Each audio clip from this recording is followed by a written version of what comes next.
Minhas amigas, meus amigos, estamos de volta aqui dos estúdios da Notório para fazer mais um episódio do Expo Direito Podcast, que vai tratar as novidades, conversar com palestrantes que vão estar aqui na Expo Direito Brasil 2025, que vai acontecer no dia 23 e 24 de maio, aqui em Fortaleza, no Centro de Eventos. E aí, nessa sequência de conversar com pessoas maravilhosas que vão integrar o projeto da Expo Direito, nós estamos recebendo aqui, diretamente de Pernambuco, o meu querido amigo, coronel da Polícia Militar do Estado de Pernambuco, na reserva remunerada, um garoto que eu ainda não entendi porque que ele já foi para a reserva, um menino desse, era para estar na ativa o tempo todo, o coronel André Carneiro, coordenador do Congresso Notório de Segurança Pública. Meu amigo André. Irmão, muito obrigado. Grande abraço, é muito bom receber você aqui. É sempre uma alegria, cara, lhe encontrar. Sempre Rapaz, eu queria saber que água é e o que é que esse homem come e o que é que ele bebe para ficar cada vez mais novo. Porque o André é assim, o André, ele tá naquele... Lembra aquele filme, o Estranho Caso do Benjamin Button? Eita, que vai invertendo. Quanto mais passa o tempo, mais novo ele fica. André, meu irmão, muito bom te receber aqui. É uma alegria imensa, a gente vai conversar aqui sobre vários temas, porque para conversar com você tem que abordar vários temas, porque você é multidisciplinar em todas as coisas, então vai ser muito bom conversar com você. André, antes de mais nada, eu queria saber de si o seguinte, uma coisa que até já ouvi de forma meio fracionada, mas aí eu acho que você agora tem uma oportunidade de falar isso mais adequadamente, né? Eu sei que você é bacharel em Direito, eu sei que você é historiador, eu sei que você tem livro publicado, eu sei que você é um pesquisador incansável, mas eu queria entender, assim, até para os teus seguidores da internet, o pessoal que te acompanha, saber o seguinte, o jovem André, há um tempo muito curto atrás, né? O jovem André, o que foi que despertou em você? Qual era o ambiente familiar que você tinha, ou de amigos, que despertou você para que você entrasse na carreira da Polícia Militar do Estado de Pernambuco? Como é que isso começou? Fala aí para mim. Rapaz, eu adoro esse tipo de conversa, porque é a realidade de muita gente.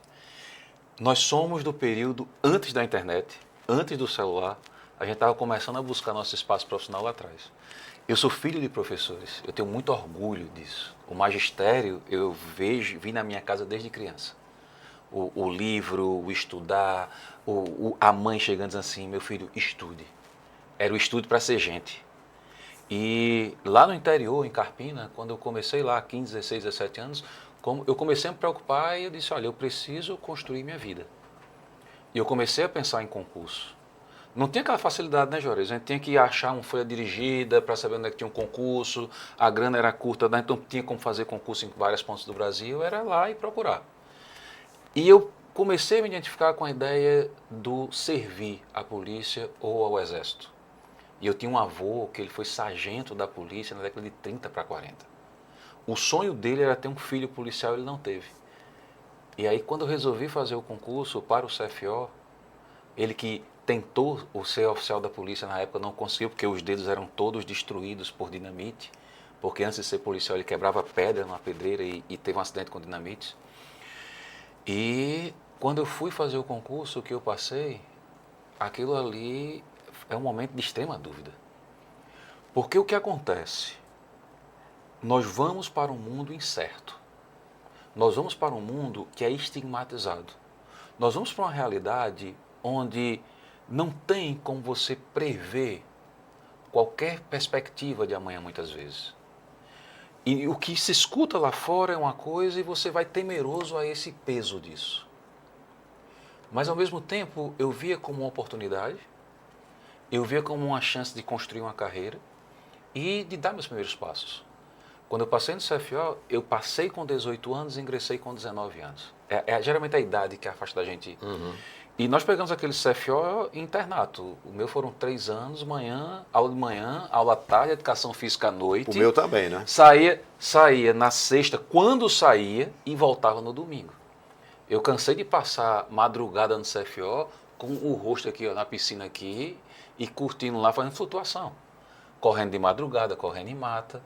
E aquela coisa, o cara de 1,80 m e 60 quilos, eu consegui me adaptar àquilo ali. E foi fantástico, porque eu já tinha uma cultura, eu não sabia, eu não percebi, uma cultura de disciplina dentro da minha casa. Do acordar cedo, de ter minhas obrigações, dos meus afazeres, de estudar. E na polícia foi fantástico, e isso me ajudou a ser o estudante que eu sou hoje, porque eu me considero um estudante, ajudou no desenvolvimento da prática da disciplina. Outros valores foram consolidados durante a minha carreira como policial, foram fortalecidos, mas os valores que eu tinha na minha casa, eles foram potencializados. E isso aí foi o que o jovem André, se eu tivesse uma máquina do tempo e pudesse reencontrar um único eu do passado, cara, eu gostaria de reencontrar o cara de 17 para 18 anos que resolveu estudar para ser policial. André, para poder agradecer. Eu até citei aqui no início que o André é bacharel em Direito, é historiador, autor de obras e tal. E isso, eu imagino que isso tenha acontecido de forma sucessiva, talvez não de forma simultânea, mas sucessiva. E aí eu te pergunto, quem foi que desabrochou, vamos dizer assim, primeiro, dentro dessa tua trajetória toda? Foi o interesse pelas letras jurídicas, vamos dizer assim, pelo direito? Ou foi a pesquisa para a história? Ou isso aconteceu simultaneamente mesmo? Como foi que aconteceu isso aí? O direito é o último. E sendo bem sincero, o direito foi o último, porque veio o CFO, estudar segurança pública, veio uma paixão absurda por história. Quando, por exemplo, no meu livro Capitães do Fim do Mundo, que é sobre as tropas volantes, que um amigo leu há um tempo atrás, o título do livro, ele surgiu antes mesmo de eu ir para a Universidade Federal de Pernambuco. Numa operação na Caatinga, num assalto a banco, primeira vez que eu entrei dentro da Caatingueira foi no assalto a banco perseguindo assaltantes, caminhando por dentro da Caatinga. E aquele sol de meio-dia, ele tira orientação, porque você dentro da Caatinga você perde a noção de norte. E por alguns minutos eu perdi a noção de norte ali. Naquele dia apareceu na minha cabeça o título Capitães do Fim do Mundo. Por quê? Porque o capitão? Porque o capitão, Jorge, cada um interpreta de uma forma. Eu interpreto o capitão como equilíbrio. Cada patente tem uma simbologia. O tenente, simbolicamente, é uma força tática. O coronel, simbolicamente, é uma força estratégica. O capitão, ele reúne a força tática da juventude de um tenente e ele tem os lampejos do que deveria ser a força estratégica da maturidade de um coronel. Por isso que capitão é cabeça, né? Exatamente. Equilíbrio está na cabeça. Aí, resultado. E a pessoa do sertão não tem copom, não tem rádio, se tiver um tiroteio não tem apoio, porque ele está isolado. É 30 quilômetros, 50 de um carro para outro. Ele tem uma autonomia absurda. E eu percebo esse capitão como equilíbrio, autonomia, a cabeça, como você falou. Aí, resultado. E por que o fim do mundo? Porque foi a primeira vez na vida que eu não sabia a direção a seguir. E aí, quando eu volto do sertão, eu volto determinado a fazer um curso universitário com o objetivo de ser professor. E eu fiquei uma dúvida. Eu fiquei entre matemática e história. E o que definiu foi porque, não é falando dos matemáticos, foi porque eu disse, na hora que eu dominar uma equação, ela está em minhas mãos. Eu vou fazer várias equações e não vou ter muita dificuldade.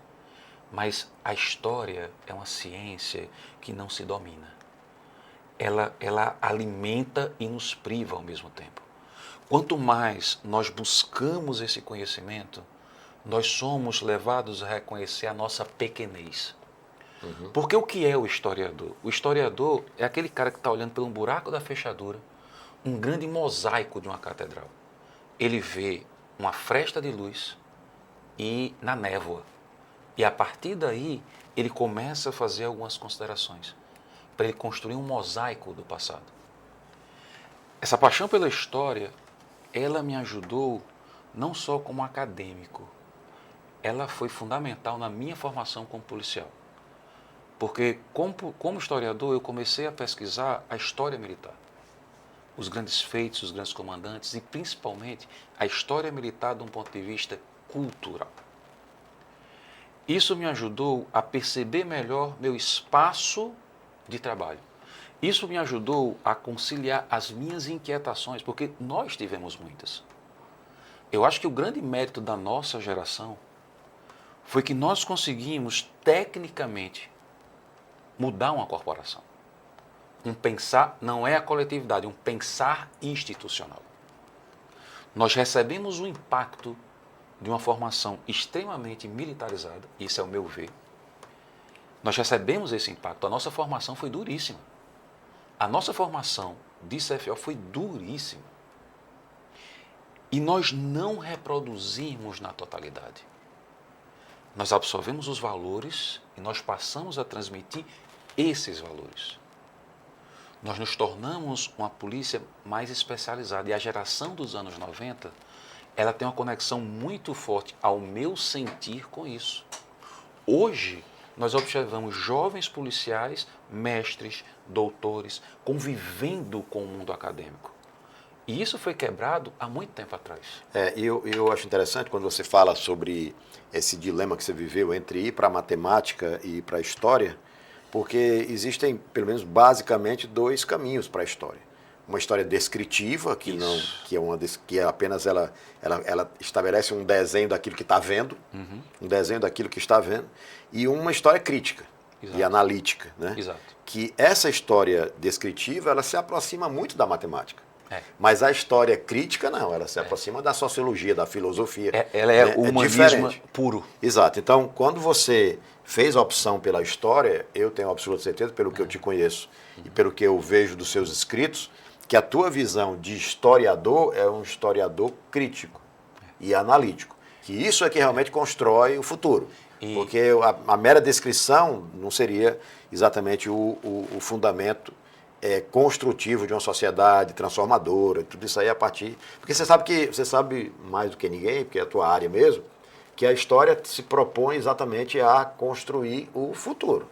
Porque se você observa os fatos pretéritos, através dessa observação e da crítica e da análise, você tem a possibilidade de construir novos caminhos e não repetir os erros. Né? Mapear melhor. Exatamente. É o que na administração a gente chama de memória administrativa. Quando você tem um governo que ao final desse governo ele ignora tudo que aconteceu para trás, ele está fadado a repetir os erros. Ele tem que observar o que houve para trás de forma crítica para que os eventuais erros ocorridos no passado não sei. Isso é um exercício histórico. E é um exercício difícil. Um exercício histórico. Você quer falar mais alguma coisa? Que eu vou já mudar de assunto aqui num negócio. Não, beleza. Vamos seguindo. Então vamos lá. André, a tua trajetória é fantástica. Eu conheço a tua história já. Né? Meu colega de... Não é mais antigo que eu tu é aspirante de que ano? Eu sou 94. É aspirante de 94, eu sou aspirante de 91. Então, eu sou novinho. Você é novinho, né? Cheguei antes na história. Em 1989, quando eu entrei na Polícia Militar do Estado do Ceará, o André ainda estava no ensino médio. Está no ensino médio. Estava no ensino médio, com certeza, né? Primeiro e aí depois foi que eu já estava saindo da academia, foi quando ele entrou. Aliás, já tinha saído da academia. E ele entrou, que eu fui aspirante em 91, isso é de 94. Eu entrei em 92. Entrou em 92, entrou um ano depois que eu saí já da academia.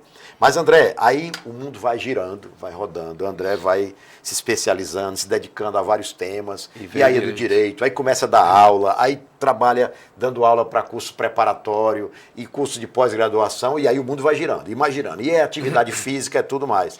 Aí, o que acontece com o André, Carneiro? Como é que o direito chegou? O que acontece com o André Carneiro agora, no final do ano de 2024, quando esse projeto foi desenhado, já foi creditado para algumas pessoas algumas responsabilidades, cai no colo de André Carneiro a coordenação do Congresso Notório de Segurança Pública, que é um dos congressos que vão integrar a Expo Direito Brasil 2025, que vai ocorrer aqui em Fortaleza no dia 23 e 24 de maio. Está chegando, está bem em cima. E aí, André, coordenador do Congresso Notório de Segurança Pública.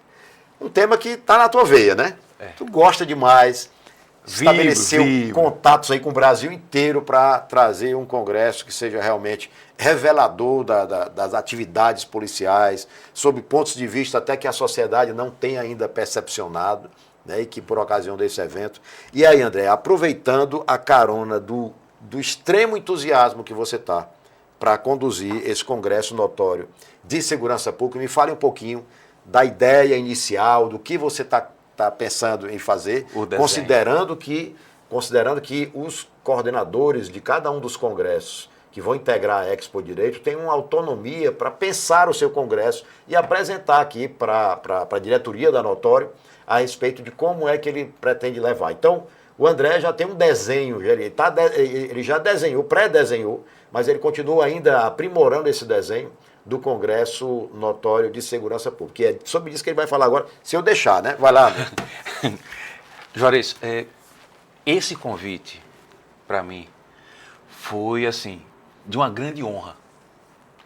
Quando foi colocada a questão da Expo Direito, na hora eu pensei assim, quem vai ser o coordenador vai ser Juarez. Eu já sabia que você seria o coordenador. Eu não esperava que viesse para mim. Eu achava que seria você. Uhum. Aí quando você assumiu a coordenação geral e Alan ligou para mim, depois a gente veio conversar e sentar e olhar o projeto, primeiro foi fantástico porque a gente sabe que a Notório tem uma identidade gigante com a segurança pública. A segurança pública tem as portas abertas na Notório, que eu acho fantástico, e ele tem uma preocupação muito grande com a questão do policial cidadão. O documentário Atividade Policial é uma prova disso. Você participou desse projeto, você se integrou a esse projeto. Hoje, quando a gente olha no YouTube a Atividade Policial, a gente vê a repercussão que é aquele trabalho que durou 2 anos, porque a gente enfrentou uma pandemia na produção. Aquilo ali foi já uma luz do que viria a ser essa ideia desse congresso. Dentro das nossas reuniões, eu coloquei o seguinte, olha, o tema hoje mais necessário para ser discutido na sociedade brasileira se chama segurança pública. E nós estamos escutando sons confusos. Existem vozes de pessoas centradas, que pesquisam, que trabalham, que estão no chão da delegacia, que estão no coturno, que pesquisaram na academia. E existem vozes aleatórias que em nada vêm a agregar. Nós fazemos parte de uma instituição que vive sendo apedrejada. Mas nós também somos a instituição, a única, que tem na última frase do seu juramento, mesmo com o risco da própria vida. No nosso trabalho, quando necessário, a nossa vida está sendo penhorada.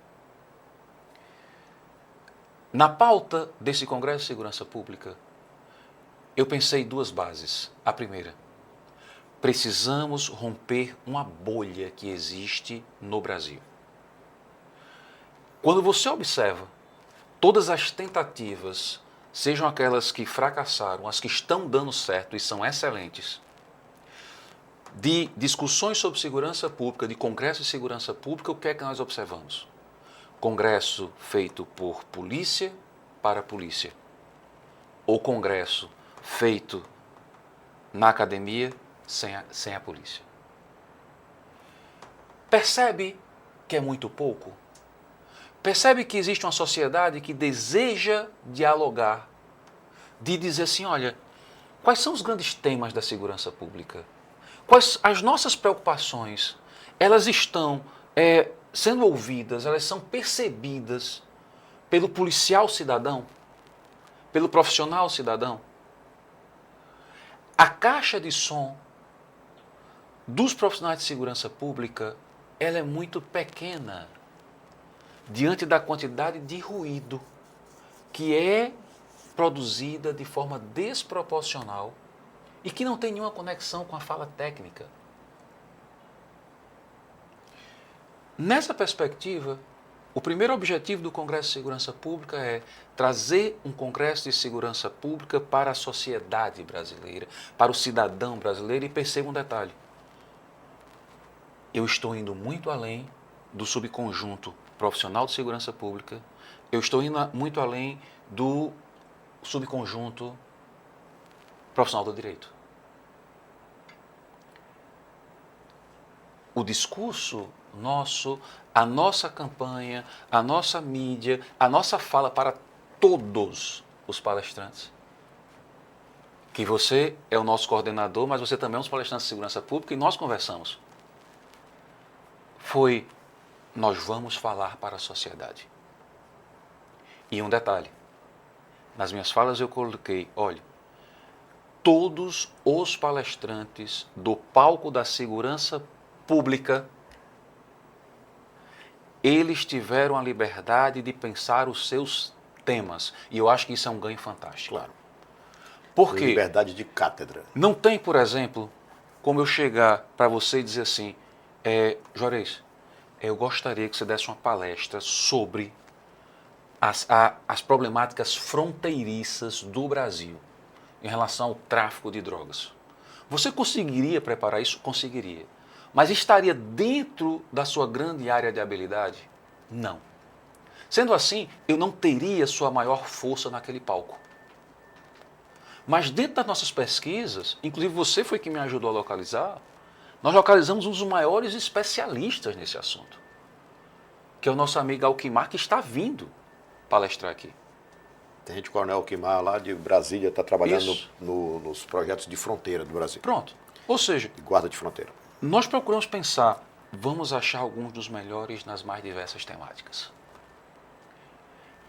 Nessa perspectiva, e na minha reflexão, eu deixei muito claro para todos, eu digo, olha, a única coisa que eu orientei tecnicamente foi, depois de dizer que 90% dos nossos inscritos, cara, são acadêmicos, são estudantes de direito, existe uma massa de concurseiros chegando aqui. Foi dizer assim, olha, o tempo é esse, o público é esse. Eu gostaria de saber, dentro da sua área de habilidade, qual o tema hoje que você percebe de extrema relevância para ser tratado na Expo Direito. E essa confiança, alguns consideraram um salto da fé porque podia vir qualquer coisa. Essa confiança, eu estou colhendo os frutos agora, catalogando os temas. Cara, se você sentar comigo ali e ver a lista dos temas dos 40 palestrantes, você vai perceber, nós vamos contemplar tudo? Não. Mas as grandes temáticas estão lá. As grandes inquietações estão lá. Você vai ter gente falando sobre fronteira, gente falando sobre cybercrime, gente falando sobre crime organizado, gente falando... o Tenente Coronel Passos daqui de Ceará, ele chegou com um tema que eu disse, caramba, tá fugindo aqui o título. Tem muita coisa gratificante para se escutar. Eu gostaria de estar sentado assistindo todas as palestras. Porque eu tenho muito tempo com segurança pública, mas nós sabemos que o nosso saber individual, ele é muito pequeno diante de um saber coletivo. O meu comandante, meu ex-comandante-geral, o Coronel Roberto, ele dizia, aquelas decisões que nós tomamos juntos no colegiado dos coronéis, que são as decisões difíceis, elas tendem a ser as mais acertadas. E é uma frase que eu guardo para mim. O Congresso de Segurança Pública, eu estou na coordenação, mas ele foi montado por muitas mãos, por muitas contribuições. E um detalhe, nós estamos trazendo gente de larga experiência. E nós estamos trazendo gente que, em relação ao tempo que nós temos, Juarez, está começando, cara. Está começando, está com aquela empolgação, com aquele brilho que está vindo. E uma coisa que me surpreende, assim, que eu achei fantástico, percebendo, conversando com cada palestrante e tal, a gente nunca pensa que existe alguém observando nosso trabalho. Existe gente vindo, perguntando, fulaninho está no congresso, eu li todos os livros, eu estudei, tal. Ou seja, nós que vamos palestrar, nós vamos escutar a fala de gente que nós somos fãs, Juarez. André, tem uma coisa que eu acho muito interessante e oportuna, né? Um congresso desse de segurança pública dentro de um universo bem maior lá, que é um congresso com todas as áreas do direito que a gente imagina. Nós temos aqui do lado um quadro que fala dos penal, sei lá, tá lá tudo, né? Tributário, previdenciário, trabalho, administrativo, constitucional, tá todo mundo lá.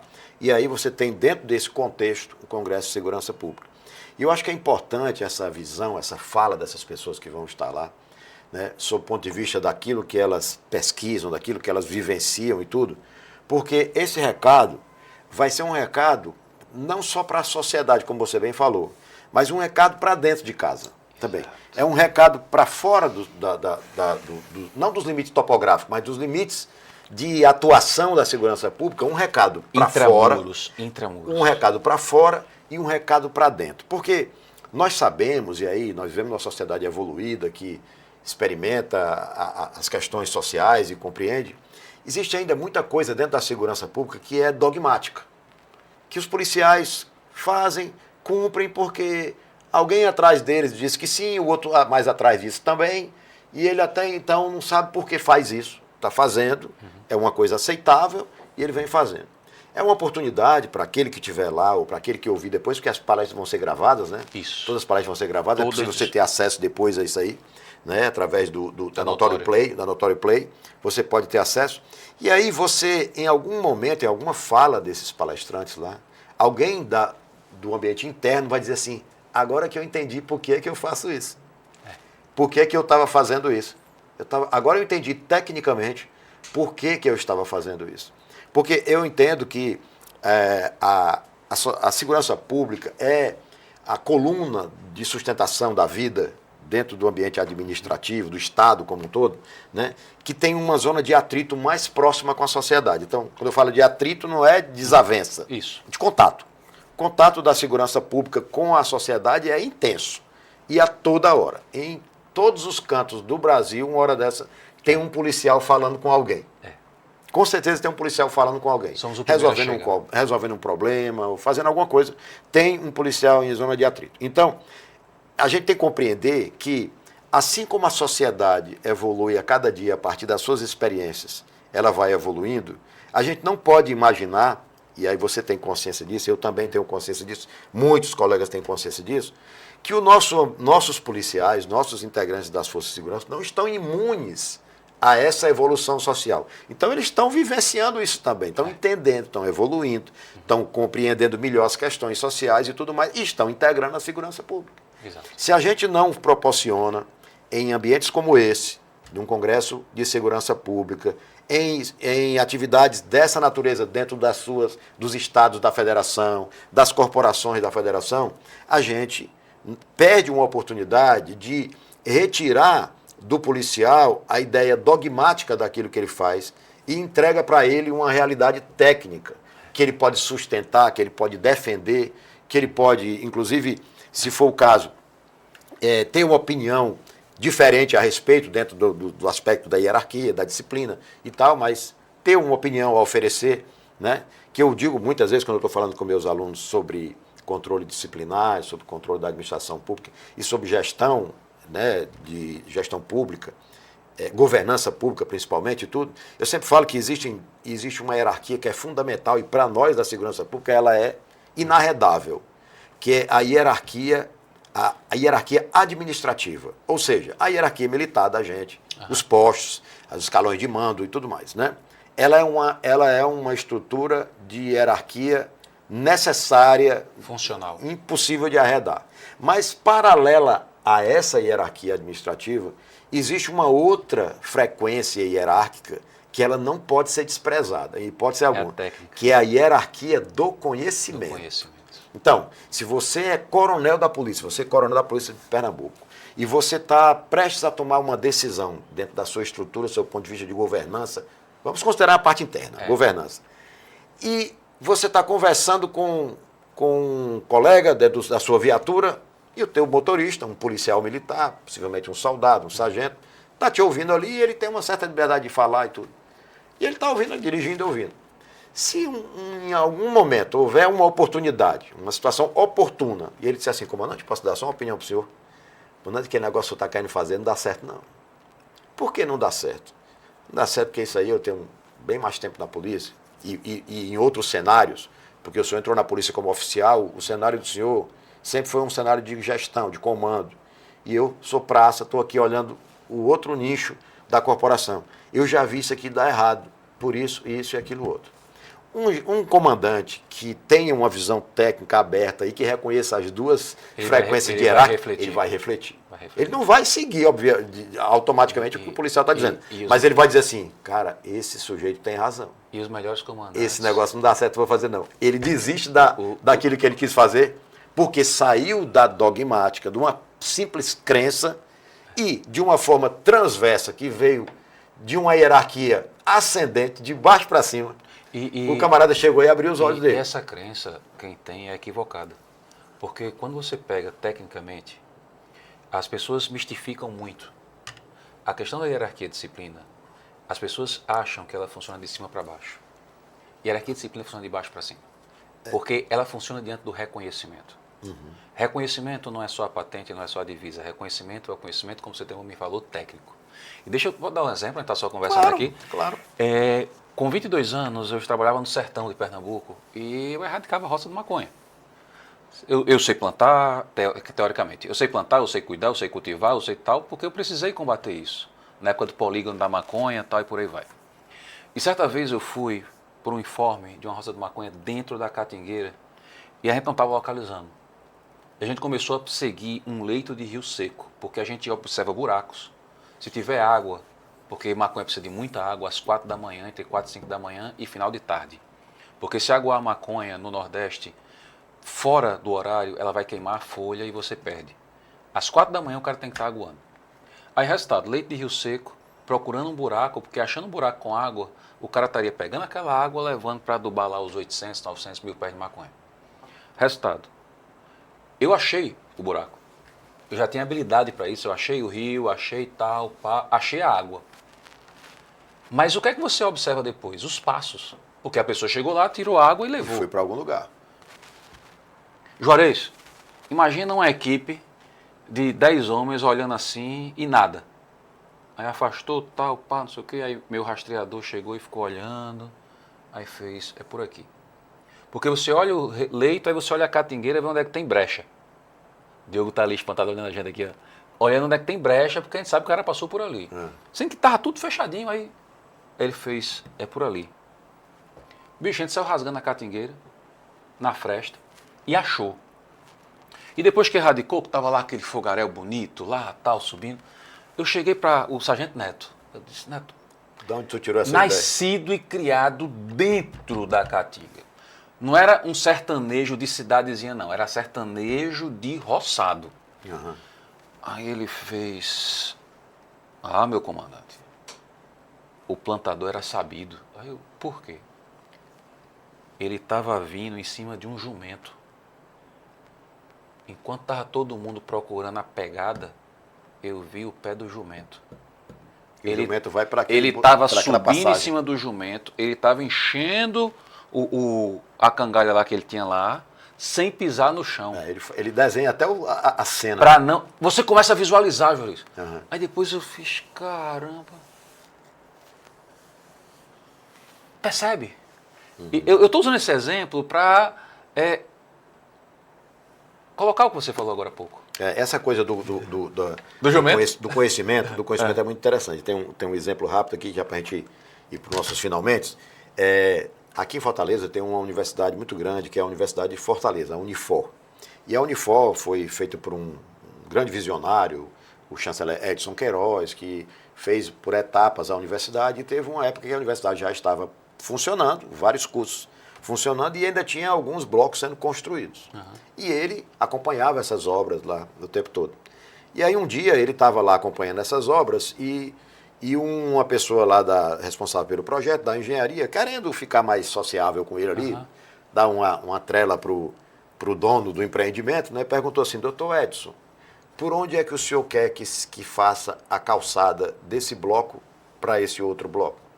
Tinha uma calçada para ser feita, um passador, assim, vamos dizer assim, né? Aí a resposta dele foi extremamente inteligente. Ele falou assim, vamos fazer o seguinte, vamos deixar as aulas começarem, que a gente vai saber. E vamos ver por onde os alunos andam. Por onde os alunos andarem, você faz a calçada.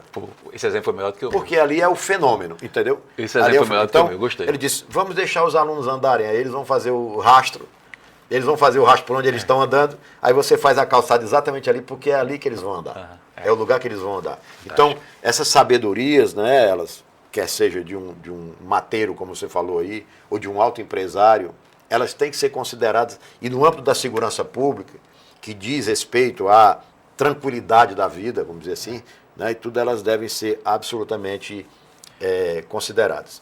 André, eu vou ter a tarefa na Expo Direito de ser o coordenador geral pedagógico de todos os 17 congressos, né? Então, eu vou tratar Trabalho grande.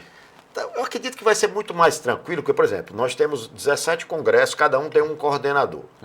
Considerando que nós conhecemos todos eles, sabemos da dedicação de cada um, assim como eu estou aqui diante de você, e vejo o quanto você está aprimorando o congresso, vai sobrar para mim praticamente nada para fazer.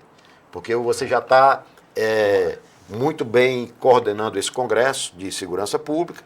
Então, a minha relação com você é mais para aplaudir, dizer que está ótimo e pronto, não vai ter nada para a gente fazer. A gente pode dar uma ideia ou outra, como eu já venho dando a ideia no seu congresso, uma ou outra, mas não tenho muita dificuldade. Eu vou ficar encarregado diretamente do Congresso de Direito Administrativo, né? Direito Administrativo vai ficar comigo e com primeiro dia, né? Com a professora Valéria Estrela, e vou ficar com a coordenação geral pedagógica, né, de todos os outros congressos. Mas aí nós vamos ter essa oportunidade aqui em Fortaleza, no dia 23 e 24, será um evento assim inesquecível. Eu até brinco aqui, quando eu venho aqui na auditório e converso com o Ala, eu disse para o Ala assim, Ala, cara, eu tenho já uma ideia, que a gente ainda não tem ideia de como é que vai ser a Expo Direito, não. Porque cada vez que a gente vem aqui, o Ala tem uma ideia nova. Ele tem uma coisa nova, está agregando uma coisa. Eu acho que até o dia do Congresso vai surgir uma coisa nova. A criança cresce todo dia. Todo dia essa Expo Direito aparece com uma novidade. É sempre, não perde nada, é só juntando, chegando coisa. Chegando coisa e cada dia tem uma novidade. E aí eu digo pro Ala, cara, eu tenho uma ideia de como é que vai ser a Expo Direito. Uma ideia, não tenho certeza não. Tenho uma ideia de como é que vai ser a Expo Direito. Agora, eu não tenho ideia alguma de como é que vai ser a Expo Direito 2026. Aí eu não tenho a menor ideia, que eu não sei o que é que vai sair daquela cabeça, né, daquela cabeça brilhante do Ala para a Expo Direito 2026. Mas, com certeza, as contribuições para esse novo projeto de 2026 sairão do sucesso que a gente sabe que vai ser a Expo Direito 2025. Então, meu amigo, queria que você aproveitasse aqui os nossos últimos momentos para você fazer um chamado, um convite especial para os seus seguidores, para os amigos dos seus seguidores, para os inimigos dos seus seguidores, quem for, para todo mundo, para estar aqui em Fortaleza, na Expo Direito. A palavra é sua. A Expo Direito Brasil vai ser simplesmente o maior evento jurídico da América Latina. Não é só o maior evento jurídico em termos de público, em termos de palco, em termos de estrutura. É o maior evento jurídico dentro de um espaço de reflexão. Os mais diversos temas estarão sendo tratados. Nós buscamos alguns dos maiores estudiosos do nosso país, gente comprometida com o conhecimento. Dentro da Expo Direito, nós vamos ter o Congresso Nacional de Segurança Pública. Um congresso que transborda ao mundo apenas do direito, que transborda ao saber da segurança pública, porque é um congresso todo construído pensando numa das maiores preocupações da sociedade brasileira, a segurança. E sendo assim, esse convite é para você, cidadão brasileiro, estar aqui conosco em Fortaleza, dia 23 e 24 de maio, um encontro imperdível. Expo Direito Brasil. Se eu fosse você, eu já ia logo fazendo, era a mochila, a mala, o saco, o que você quiser fazer para vir para Fortaleza. Porque depois de um convite desse, meu irmão, não dá para faltar de jeito nenhum. Então você está convidado, eu reforço o convite feito pelo André, 23 e 24 de maio, na cidade de Fortaleza, Terra da Luz. Lugar maravilhoso, que o André, se pudesse viver aqui. Recife é maravilhoso também. Toda vez que eu venho, eu quero ficar. Aqui é bom demais, é muito bom a gente estar por aqui. Então, vocês estão todos convidados. Eu sou o Juarez Júnior. Se você quiser me seguir nas redes sociais, é @Prof. Juarez Júnior. E André, diz o teu também aí para o pessoal te seguir. @Prof. André Carneiro. @Prof. André Carneiro, para seguir o Andrezinho. E @Prof. Juarez Júnior, para seguir agradecer esse povo maravilhoso da técnica, da marketing. Que pense num povo rochedo. Até o jovem Diogo tá ali. Até o jovem tá ali assim. Anotou tudo, rapaz. Vamos embora. Abração, galera. A gente se encontra. Valeu, meu irmão. Valeu.